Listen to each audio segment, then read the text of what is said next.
Parang ano very objective ka, eh. Nakikita ko naman na may goal ka talaga, pero parang siguro like for me, siguro take time to rest din or mag kung ano yung mga feel mong gawin, let's say kung gusto mong matulog lang or kumain lang or manood ng favorite movie, Mm. kahit mga gano'n lang. Parang nakita mo sa'kin hard worker ako, hardworking. To the point na ano, yung, na nasa-sacrifice yung parang yung self-happiness mo. Okay, thanks for that. Although nandiyan naman si God, Oo, bibigyan ka ng strength, pero siguro for the physical, yung yung ano lang, yung bodily or yung biological needs natin, siguro i-satisfy natin for once in a while, mga gano'n lang. alright. At least 'di ba nakita ko yung mga ano, siyempre hindi lang naman ano 'di ba, we want also feedback. Actually ang talagang ano ko rin ngayon talagang ano improvement sa sarili ko. In fact, soon magfa-facial na ako, alam mo yun, magpaayos na Ayun, talaga, eh. tuloy mo Oo, yung self-grooming kumbaga. oo. Diyan na ako ngayon pero sa ngayon yun, nag-ano pa, pero papunta ako diyan. Kasi gusto ko talaga ma-develop. Ewan ko ang alam mo yung ano, there's healing in vulnerability. Alam mo yun? Yung once maging open ka and you are open for feedbacks, ang bilis mo ma-improve. Oo, Pero siyempre kailangan pili ka rin kung saan mo share yung mga ano mo, 'di ba? Kung saan ka maging open kasi nga there's a people na 'pag once i-open mo, i-judge ka. So hopefully hindi tayo gano'n, 'di ba? And yung sa'yo naman, eto, since for me kasi I just want also na maging ano ka, maging successful, you know, and mm, that's why, or do you believe that you are also entrusted by God for me? oo, Alam, once yung nagkita kasi tayo parang ano, as for now, I'm accountable for you, you know, hmm, and just for you also to know that you know, I'm here also parang isa ako sa mga maga-guide for you sa spiritual aspect. Yun yung isa sa mga ano, parang pinapagawa ni Lord for me. That's why ginagawa natin 'to. And isa ito sa mga na kailangan ko rin ano, i-ano sa'yo. Every time na magsasabi ka ng word, kailangan ano mo yun talaga tuparin. Hindi lang ikaw naman yung ano nun, actually pati ako minsan, you know, sabi nga, if we want to become successful 100%, magiging successful tayo 100% once we keep our word. Yung mga ano kasi like, ilang beses mo kasi sinabi na, pupunta akong ganito. Ako, ano yun, hindi naman, ano talaga ano sa akin yun talaga, pero magiging habit kasi natin yan. Gets mo? mm, Hindi mo lang yan hindi mo lang yan ano, hindi mo lang yan ma-apply sa spiritual aspect, even sa pagbi-business. Na-gets mo? oo, Oh, so yun naman yung nakita ko sa'yo na ipag-pray natin na ma-overcome mo yan. Kaya ako, I'm very careful sa ngayon 'no, sa mga sinasabi ko, every word. mm, Kasi nga when I say I go, 100% I will go. Ayan, kung hindi man ako pupunta talagang, magsabi agad, "Sir, or bro, I'm so sorry talaga if ganito, ganito or male-late ako ganito, ganito." Kailangan mag-response ka rin if hindi ka pupunta to maintain the relationship. Ayan, at saka ang isa sa mga pinaka-important kasi ngayon na natutunan ko is yung habit, you know? mm, Meron kahit eto yung dream natin, eto yung pangarap or eto yung gusto natin maabot, but ang nagma-matter talaga is yung habit, yung ginagawa natin, yung action, yung habit. So kahit gaano kaganda yung dream natin, yung gusto natin marating, once hindi okay yung action natin, once hindi tayo magiging man of integrity, hindi tayo man of our word, okay, hindi okay yung habit natin, mahihirapan tayo marating yung bagay na yon. So hmm, that's why para maging okay yun, para ma-solve natin ito, ma-concern na 'to, kaya ako magiging open ako. Ano, same with me, alam mo sobrang dami kong mga weaknesses rin. Ayan, isa sa mga binabattle ko yung procrastination and sometimes, Lord, kulang ako talaga sa action. Alam mo yun? So, vulnerable ako do'n. Kaya lagi ko pino-pray, Lord, tulungan mo ko maging man of action ako, maging man of my word. Tulungan mo ko na okey yung habit ko. Hindi lang ikaw yung may weakness, lahat tayo. That's why we're here, we're not judging each other. We're helping each other. Okey ka lang do'n. Mhm. Ayan, kasi, I don't want you also na ipu-put down mo yung sarili mo, magse-self-pity ka. Gets mo? Oo. Oo, I don't para sa akin, I don't want you na ifi-feel mo na parang ano, in fact, that's why we're here, we help each other na, "Bro, ito yung mga kailangan mo, nakita ko na kailangan mo i-improve." Kasi, we want you na maging successful, we want you na mas malayo marating mo, 'di ba? Mm. Yun naman yung nakita ko. Kasi nga ilang beses mo na siya sinasabi and then hindi mo siya nagagawa and then hindi ka na agad mag-response. Which is hindi mo lang 'yan hindi mo lang, yung sa akin magiging habit mo na 'yan. And when you become and when that become habit, magiging danger 'yun, lalo na sa pagbi-business na ginagawa mo. Mhm. That's why ang isa sa mga kung napansin natin na ang isa sa mga, ang isa sa mga character ng mga pinakataong successful is yung word nila, they keep their word. They are disciplined. Napansin mo yun? Yung mga highly successful people, they are disciplined. They are careful in their commitments. Ayan. Kaya, ang tanong dun is, gusto mo ba na maging kagaya nila? Oo. So it means, kung gusto mo maging kagaya nila, same with me. Gusto ko maging kagaya nila. Ayan. Kasi nga, to be honest, etong ginagawa natin dito, we are producing world class. Kumbaga mag-isip tayo na hindi lang tayo pang Pilipinas, tayo po ay pang world class. Ayan. Kung makasama kanina, sana sama tayo with Gary, and we have a dinner kanina, lunch. Ay birthday kasi sa isang kasama natin, and then thank God, meron na rin tayong bagong friend na invite ko rin. Ganyan Hmm, kasing age natin, 31 years old siya. By the way, ilang taon ka na? 34. Ayan, kasing ano lang rin natin, kasing level. So, ayun. I think ako kasi hindi na ako ma-intimidate since medyo bata pa ako, matanda na yung makasama ko eh. Ayan, mga may-ari na ng company, so their wisdom and their parang dun na ako na talagang na na ako dun. Ayan. And anyway, yun. And then another one, ah, meron na tayong mga incoming na anong tawag nito? Fellowship with the entrepreneurs, kumbaga sa si Dad Gary and then our team, we will gather, magkaroon na tayo ng sariling fellowship sa mga entrepreneurs. Ayan. So, ang isa sa mga ni-share sa akin ni Dad Gary kanina, when the time na talagang lumayo tayo sa Lord mahirap. Tama, napansin mo 'yon? Mm. Ayun, ano, so 'yun, and eto na yung last ko sa'yo, gusto ko i-share 'to sa'yo, Ayan, and then, after that tapos na tayo. Eto si um, Edward, eto kasi study 'to, okey? There's a study, wait lang,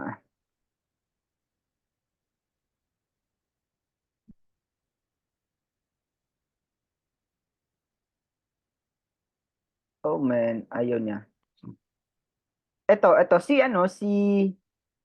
Jonathan Edwards and then si Mac Jukes, ayan. Si Mac Jukes, ano siya, kung parang ganito yung story. Si Mac Jukes, parang siya sa word ni God or ni-sharean siya sa word ni God, pero talaga siya ayaw niya maniwala, ayan. Hmm. Si Max Jukes, in short, antichrist siya or atheist, alright? And then siya naman, Okay. oo, siya naman, talagang ayaw niya mag-serve sa Lord. Gusto niya dun sa mga bisyo, dun siya sa mga bisyo, sobrang dami niyang vices. Ay yan yung in short, meron siyang partner na hindi lang siya atheist, yung partner niya ay yung prostitute. Ayan.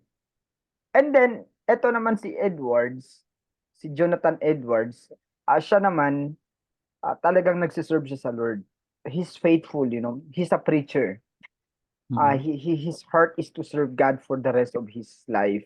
And now, pinag-aralan to, merong study na pinag-aralan yung nila, yung alam yung inheritance or something descendants. Ayan. Parang ganito. Ito si Erwin, si Jonathan Edwards. So, ikaw ay isang faithful sa pagsunod sa Lord. Ikaw ay isang faithful na follower ni Christ. Alam mo ba, when you serve God, merong mga consequences yan. Yung mga next generation, malaki yung impact. Example, magkaroon ka ng family. Alam mo ba, if you are serving God, sobrang grabe yung impact. So, na-gets mo ba? Oo. So, kaya nga, we are not just serving God for ourselves also. If we serve God faithfully, alam mo ba, madami tayong masisave ng mga next generation. Madami tayong ma-impact. Ito yun. Okay, ito yung nangyari sa kanila.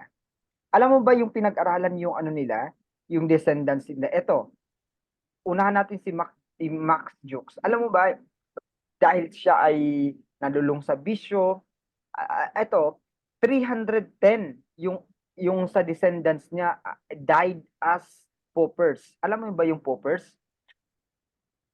Hindi. I-search natin na nakalimutan ko yung word na to eh. Mm. Paupers, isa ito sa mga poor. Ano nga? Wait lang, i-search ko muna ha. Sige. Poopers. Ayaw ko kasi magkamali eh. Ayan. Poopers, a person destitute of means except such as are derived from charity. One who receives from funds designated. Oh, yan, a very poor person. Ayan, ibig sabihin, alam mo ba, yung descendants niya, yung mga anak-anakan, yung mga grandchildren, under his descendants, ayun, 310 died as very poor na mga tao.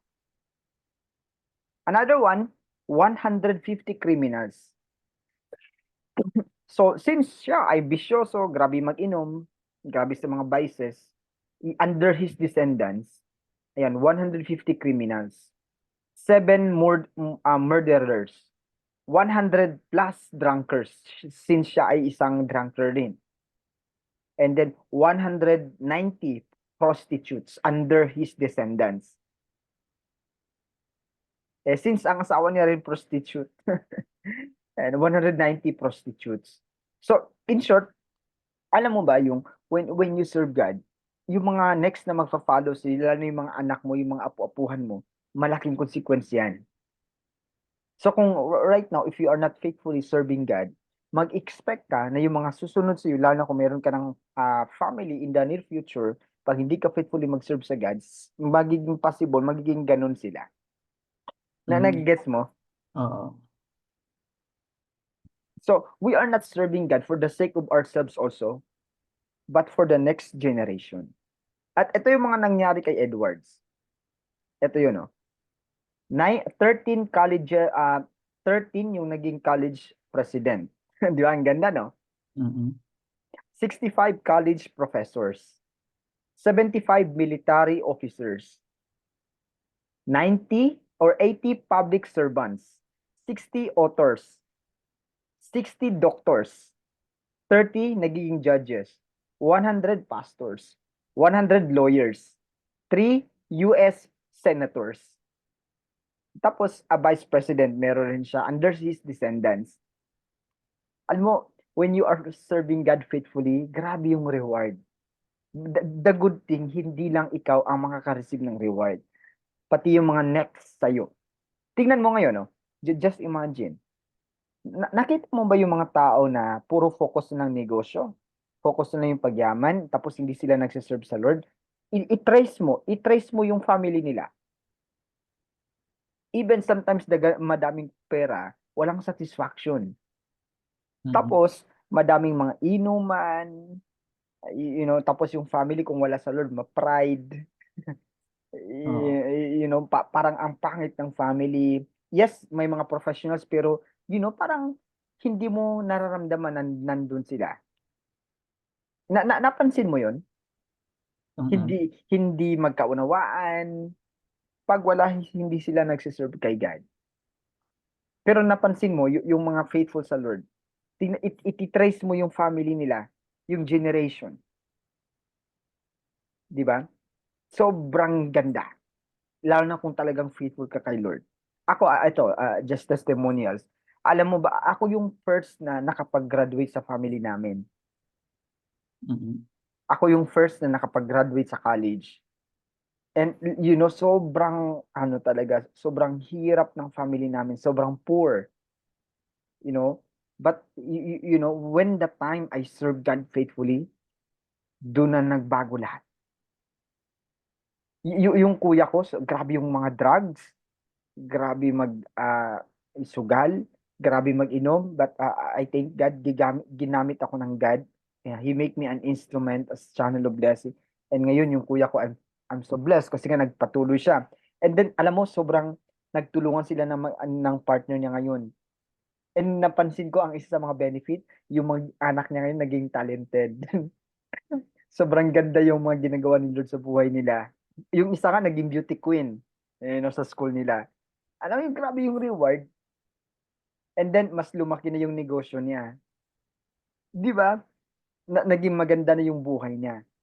Eh, dati drug lord yan. Grabe grabe mag-drugs, grabe mag-inom, daming babae. Every week, nasa bar. And then, sobrang mainit yung ulo. Ma-pride. Ayaw magpakorek. But ngayon, when I serve God, isa siya sa mga naging reward ko. Isa rin sa, yung isang kapatid ko, bakla. Ayan. And I thank God, ginamit ako ng God through him. Alam mo ngayon, magiging lawyer na yon soon. Yung isang kapatid ko, dinideclare ko, Lord, maging lawyer yon. So, meron na kaming lawyer sa family. Yung isang Nice. kapatid ko rin, alam mo, ilang beses na rin siya naging champion as runner. And then, actually, pilot yung ano niya ngayon, aircraft yung course niya. Di ba? Then, madami kami. Ngayon, binabalik ko na yung family ko. So, talaga, ang dinideclare ko na maging maganda yung buhay namin. Pero dati, sobrang pangit talaga. Hindi kami pwede magsabay sa bahay kasi nga, hindi kami magkasundo. Ganun, ganun yung nangyari sa family namin. But when I serve God, alam mo ba yun? When I faithfully serving God, doon na nagkaganda yung buhay namin sa pamilya. Ako yung ginamit ni God sa family ko. Ayan. And from one, ako ngayon, tatlo na kami nakapagtapos sa family namin. Yung ate ko, yung second, yung kapatid ko, and then kami na rin yung dalawa. Guess mo? Oo. So, Erwin, ganito yun. Ang pinaparemind ni Lord sa iyo ngayon, you are not serving God for the sake of yourself also.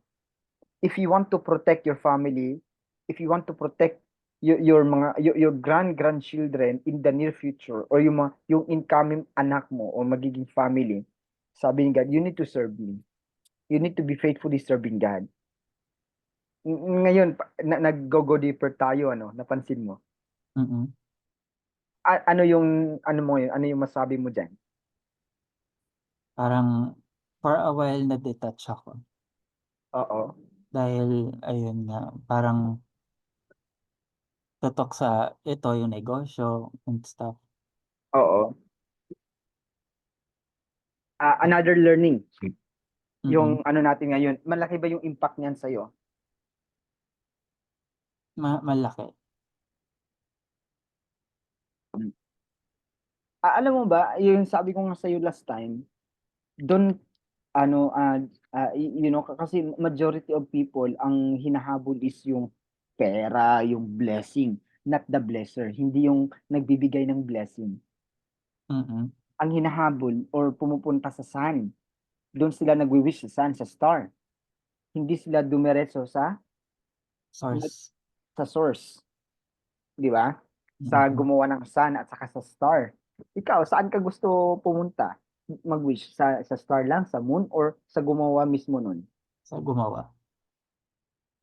Ano yung gusto mo? Ikaw yung hahabol sa blessing or diretso ka sa nagbibigay ng blessing? Sa nagbibigay ng blessing. And majority of people, dun sila. That's why sabi ni God, seek me first. Seek first the kingdom of God and His righteousness. Another term dun, unahin mo si God. Seek ye first the kingdom of God and His righteousness, di ba? And all Mm. these things shall be added unto you. Alam mo, yan yung gusto ni God na i-ano natin. Alam mo, last year, sobrang nag-struggle ako. Sobrang nag-struggle ako kasi nga lagi kong hinahabol yung blessing. Sobrang nag-struggle ako dahil sobrang atat ako sa pera, sa pagiging successful. I don't know kung yan yung pakiramdam mo ngayon, yung parang atat ka sa blessing, sa breakthrough, hinahabol ka, ginagawa mo lahat in order for you makapag-breakthrough. But Mm. napansin mo, the more ka naging atat, the more mo siya hinahabol, parang the more siya lumalayo. Oo. Napansin mo yun. Mm. But you know, when I serve God faithfully, parang ang gaan na lang. Naging magaan lahat. In fact, ngayon, grabe, piniprepare ni God yung mga magandang opportunity. So, you know, at the end, it's your decision pa rin. But ang maganda ngayon, lagi tayong nire-remind ni God. So, Erwin, sabi niya, and Richard, you know, when you serve me, when you faithfully serving me, pag inuuna mo ako, alam mo ba, sobrang laking impact yan, not only for you, but for your family. Same, di ba? Pag magne-negosyo tayo, hindi naman tayo nagne-negosyo para sa sarili natin eh. Tama? Mm. We want this para sa family natin. Ako, actually, lagi ko pinag-pray, Lord, kung sino ang maging kapartner ko. Gusto ko magiging blessing sa kanya talaga. Kaya, pinag-pray ko ngayon na, Lord, before darating yun, gusto ko ma-establish muna. I pray for car, you know, for source of income, and then yung house, alam mo yun, and ministry, and together, you know, me and her, siya at ako, talagang dalawa kami mag-serve for you. Ayan. We want to serve you faithfully. Ikaw yung magiging center sa buhay namin, sa aming relationship. Mm. Yun yung talagang desire ko, yan yung prayer ko. And nagpipray talaga ko, Lord, gusto ko maging successful na ano man yung mangyari, yayaman tayo, yayaman ako. Ayan, yayaman ako sa lahat ng aspeto ng buhay ko. Mm. So, ito yung pinapaabot ni God for you ngayon. Especially yung ano kanya, yung nangyari kay Max Jukes and then yung kay Jonathan Edwards. So, it's up to you. But when you serve God, alam mo ba, hindi lang para sa iyo yun. Pinoprotect mo, pinoprotect mo na, or kung hindi okay yung family mo ngayon, when you serve God, ang gusto niya, i-cut niya niyan. Example, madami yung mga pangit na nangyayari sa family niyo. Alam mo ba, pwede kang gamitin ni God na maging maganda niyan. Makakat niya na yung mapangit. Simula sa'yo. Ikaw yung gagamitin. Alam mo kung hindi ako mag-serve kay God, siguro ngayon, ang pangit ng buhay ko. Kung hindi ako mag-serve kay God, siguro ngayon, yung kuya ko patay na. Kung hindi ako mag-serve kay God, siguro ang mga kapatid ko, sobrang napariwara yung buhay. Kung hindi ako nag-serve kay God, ewan ko kung ano nangyari sa buhay namin, sa family namin. Siguro ang pangit. Ayan, but I'm so grateful. Ako talaga, hindi ako nagsisisi na nag-serve ako kay God. Hindi lang yung family ko yung nagbago. Madami akong mga kaibigan na nabago yung buhay nila. And alam mo ba, ngayon I'm so happy kasi nga I saw them na nag-continue sa pag-serve kay God, and grabe yung blessing sa kanila. Grabe yung nangyari sa buhay nila. And lahat ng majority rin ng nagserve kay God, naging maganda yung buhay niyan. Yung madami sa naging professional, alam mo yun? Mm. So, ngayon, ang desire ko naman, Lord, gusto ko yumaman financially, lalo na financially, not only spiritually. And Oo. gusto ko maging maganda. And isa, syempre, pinag-pray ko, Lord, gusto ko magkaroon ng partner na talagang love ka niya. Love niya ako, love ko siya. Alam, magtulungan kami. Mm. Ayan. And we want to serve you for the rest of our life. So, ayun lang gusto ko iparating sa inyo and praying na ikaw, you need to make a decision. Ito, lagi tayo pinapa-remind ka ni Lord kasi nga love ka niya eh. He has a purpose for you. He has a purpose for you. I think baka naglolong ka na gusto mo magkaroon ng purpose, Mm. magkaroon ng satisfaction, mapaganda yung buhay, and kay God mo lang talaga makukuha yan. Mm. So for yun, lastly, ano yung ano mo diyan? Ano yung is itong word na ba ito ay parang align sa need mo ngayon? Align siya. Um, Ngayon struggling ako. Siguro ayun nga yung habit, yun yung kailangan kong i-work ngayon. Parang naano lang ako, na-distract lang ako sa Ah, habits. Dahil ayan, parang, this week parang, ang dami kong hinahanap. mm. Yung nahanap na ayan, hindi ko nakukuha. So ayun, siguro yun nga yung kailangan ko i-work talaga, yung habit na Okay. ma-open up lang sa kanya.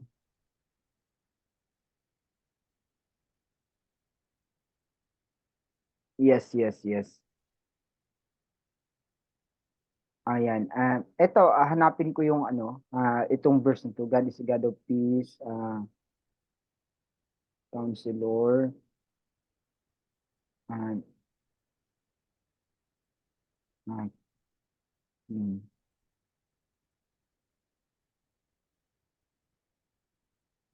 Eto, hanapin ko. Ito yun, oh. Ito yung word para sa iyo ngayon. By the way, I really encourage you na mag-join tayo sa no? Hello? Sa Wednesday, Um, mag-join tayo sa prophetic. Pwede tayo mag-classmate doon. Mag-enroll ka na. saan sa? Sa church, ano to, it's a school of, school of ministry, and then doon tayo mag-aral doon sa school of worship. Doon tayo sa prophetic. Mm. Ayan. Ang prophetic, ang isa sa mga, itong ministry na to, ako kasi, hindi ako basta-basta nag-share sa word na sa'yo. Ah, nagpe-pray ako kay God, Lord, ano kayong kailangan ni Erwin ngayon? Ano yung gusto mong iparating sa kanya, even for me? Mm. Yan yung lagi kong prayer. Hindi lang ito yung binabanggit ko sa iyo ay akin lang. Nakikinig ako kay Lord. Nagpe-pray ako, Lord, ano kayang kailangan ni Erwin ngayon? Ano yung gusto niyong marinig namin? Yan. So, maano mo yan, maaral mo rin yan. Okay? So, prophetic. Prophetic ang ano niyan. Sometimes, when you have God, when Jesus is with you, madidiscern mo yan kung ano yung kailangan nila. And then, when you utter these words, di ba talagang tumpak? Oo. Di ba? And ito yung sa'yo, ito yung word ni God for you ngayon. Ito yung, for me, ito yung gusto niya iparating sa'yo. Ito yan. Isaiah 9:6-7. Okay, sabi, His name will be Wonderful Counselor, Powerful God, Father who lives forever, Prince of Peace. Power and peace will be His kingdom, and to continue to grow forever. He will rule as king on David's throne and over God's kingdom. Kumbaga, ah, ano natin kunin ko nga yung another translation nito. Ayan, NIV, yan.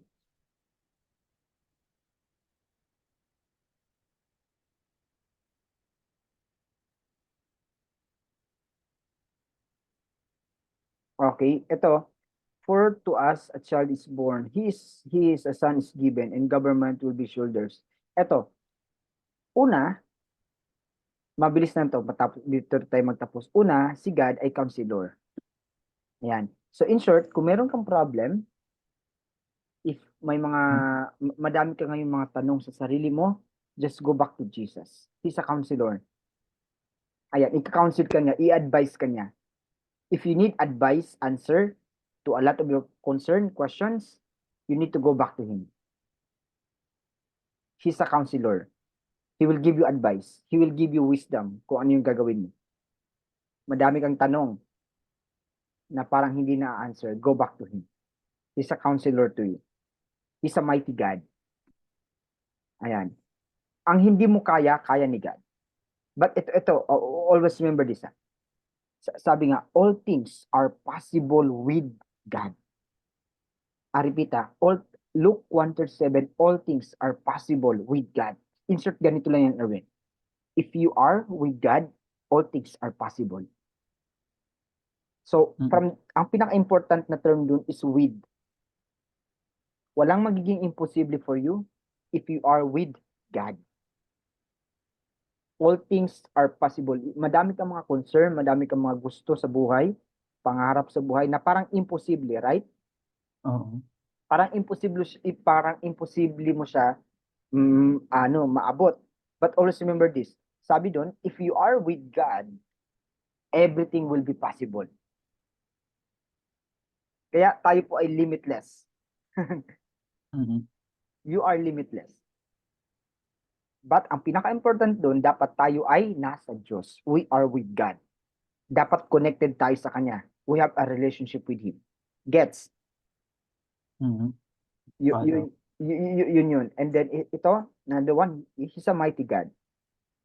Ayan. He's a mighty God. Ibig sabihin all-powerful. Very powerful yung God natin. He create all things. Alright? He create the earth and heaven. Everlasting Father. Ayan. Yun yung isa sa pinakamaganda, no? Makasama natin siya panghabang buhay. Kasi nga, even tayo, hindi ko alam kung hanggang kailan tayo magsama, right? Oo. But if you have relationship with God, eternal, pang-everlasting yung magiging lagi kanyang kasama. Ibig sabihin, when you have God in your life, when you connect with Him, everlasting na to. Pang-eternal. Ganun kaganda. Kung madami nang iiwan sa'yo, si God ay hindi ka naiiwan. Habang buhay. Another one, He's a Prince of Peace. Ayan, ito na, dito lang tayo tama. He's a Prince of Peace. Ibig sabihin, madami kang gulo, nagkuguluhan ka, wala kang peace of mind, go back to God because He is the Prince of Peace. He will give you peace of mind. Kaya nga sabi ng singkitan minsan nagjo-joke sila. Alam mo kung merong magandang ibenta na talagang kailangan ng karamihan, yung peace of mind. Sabi daw. Oo. Di ba? Kasi nga sobrang magulo, sobrang daming, lalo daming mga challenges. But if you have peace in mind, then sobrang ganda nun, tama? So same. The good thing, our God is a Prince of Peace. Ayan. So kung wala kang peace, if you want peace of mind, gusto ma-relax, Lord, sobrang naguluhan ako, just go back to Him. So I repeat, Jeremiah 33 verse 3, God said, call to me and I will answer you and I will show you great and mighty things. So dito lang tayo magtapos. And ayun, lastly, ano yung masabi mo doon? Very deep. Deep siya. Oo. Yun. It's more of the internal. Yung feeling, Oo. medyo mahirap siya explain in words. Pero sa tingin mo, yan yung need mo ngayon. Oo. Amen. Yung go back to Him. Tsaka, pag may trouble ako, punta ako sa Kanya. Ayun, di ba, our God is so amazing. You know, sometimes, even tayo, madami tayong mga, failures. Hindi tayo minsan naging faithful sa Kanya. But, siya talagang faithful sa atin. Kaya yung magandang, way na maging grateful tayo sa Kanya. Amen. So, ayun. And last, announcement, are you willing ba magpaalam ka muna no sa this coming Magpapaalam. Wednesday. And then ang isa sa pinaka-important this coming Saturday, free ka naman nun, no? Free ako ng Saturday. Oh, free. So, Hapon usually. yeah, yes, sige. I-ano natin yan, ha. Huwag ka na mag-accept ng ibang ano yun, para at least talaga maintindihan mo ay yung ginagawa natin sa Life Giver. Mm. Ayan, free naman yung food doon. Basta maganda yon. But yung speaker this coming Wednesday is si Dad Gary. Si Sir Gary ulit. Yeah. So wear tayo ng white na shirt. Di ba this Wednesday yan? Or sa Saturday din? Iba yung Saturday, iba yung Wednesday. Oo. Oo. Siya yung speaker this coming Wednesday, 6 p.m. yan. Masabing mga 6 to 7 or 9 or 8. Pero sobrang ganda nun. Sobrang ganda niyan. Siya yung speaker niyan. Ayan. So if you have time, if you can make it, then pwede tayo magsabay. White yung shirt natin or yung suot. Yung sa okay, shirt. White. Ayan. Any question before tayo mag-end? Wala naman. Although, ayun, sa Saturday, actually, parang mostly afternoons ako libre. Kaya medyo mahirap mag-commit pag mga mornings. Oo, sige na. Okay, so pray tayo. Sige. Gusto ko ikaw mag-pray. Para maano mo rin. Ikaw mag-pray sa natin. Before tayo matapos.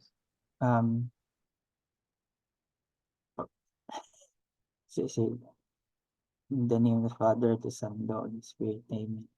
Lord, salamat po sa mga lectures today. Salamat po kay Sir Richard sa deliver sa akin ng mga tinuturo niyo sa'yo.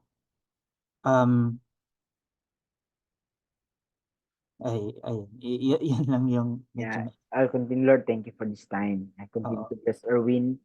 I pray for blessings, Lord. I pray for healing upon his life, peace of mind, Lord.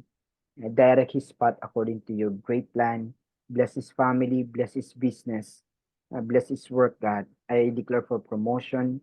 I declare for financial blessings upon him. I pray, God, that you're gonna bless him more than before, more than his expectation. Surprise us, God. Lord, I declare for millions for each one of us. I declare, God, for cash flow, for assets, for right investments, Lord. And Lord, I declare na you are gonna prosper us, Lord, in what we are doing, especially sa pagbi-business. Expand our territory, expand our network. Help us, Lord, na mabuild yung network namin, especially sa ginawa namin sa business. I declare, Lord, na yung leverage income, 6 to 7 digits, Lord, every week or every month or more, God. And Lord, help us to be a good manager, to be a good steward sa mga blessing na binibigay niyo sa amin.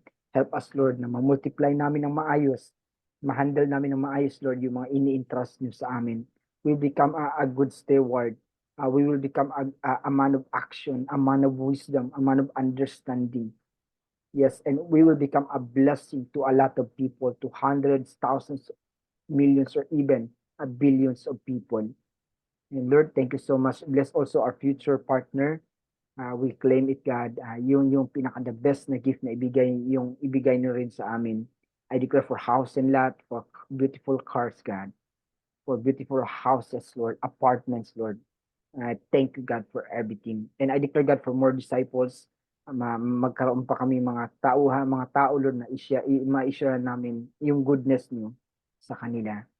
And Lord, protect us always, guide us always, Lord. Preserve our life, help us na magiging healthy kami. And tonight, thank you so much. Tomorrow, Lord, prosper us, Lord. I declare for clients, Lord. I declare for right business partners for each one of us. And Lord, tulungan mo kami na magiging fast action taker kami. We bless your name, we glorify you. In Jesus' name, we pray. Amen and amen. God bless, brother. God bless. Yeah. Yun. So, see you If not this coming Wednesday, so Saturday. God bless. Bye-bye. Update din. Sige.